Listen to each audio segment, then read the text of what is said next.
Ժամանակով կատուն ճոն էր, շունը գլխին գդակ չուներ, միայն գիտեմ ոչ ոչանց որդի ճանկել էր մի գարան մորթին։ Եկավ մի օր ձմեռվա մտին, կատվի կուշտը տարավ մորթին։ Բարեաջող Մուստափիսո գլուխս մրսեց իսեր աստծո, առես մորթին ու ինձ համար մի գդակ կարի գլխիս հարմար։ Վարձիդ համար մի ամիտ մնա, համա, շատ չուշանա։ Աչքիս վրա քեռի քուչի, մի գդակը հոմի քուրք չի, քո թանկագին խաթեր համար, ուրփատորը համեցեք տար։ Փողի մասին ավելորդա, մեր մեջ խասել է ապմոթա, ինչ մեզ բան է տողեր օրնած, միայն մի գդակի վարձ։ Ուրփատորը քեռի քուչին նստից առաջ բացբաց կուչին թափ տալով ծանր ու մեծ ուստա կատվի շեմքում կանգնեց։ Ուշտենուրա, փապակը սուրա,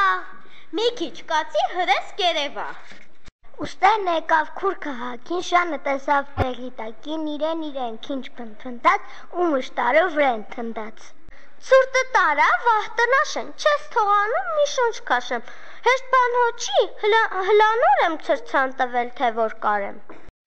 Դե հեր օրնացը տենց ասա,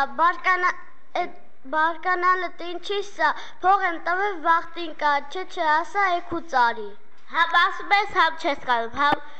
խոսում ես վրես կոլում, հապ, քանի աղբեր գնամ ու գամ։ Ասավ քուչին ու նեղացած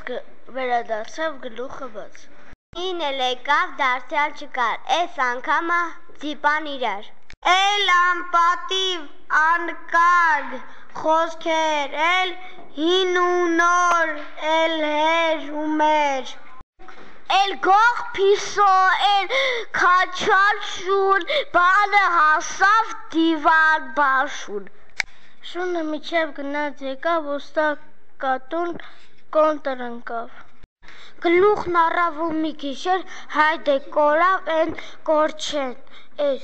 Այն օրվանից միջև օրս այլ շունն բանը չի մոռացել, մտքում հլա դեռ պահումա, որտեղ կատվին պատահումա, վերը թռչուն վրա վազում, իրեն մորթին ետ ուզում։ Իսկ սևերես կատուն հանկարծ ետ դառնում ու բարգացած փշտացնում, մթամնոր եմ ցրցամ տվել, թե որ կարեմ։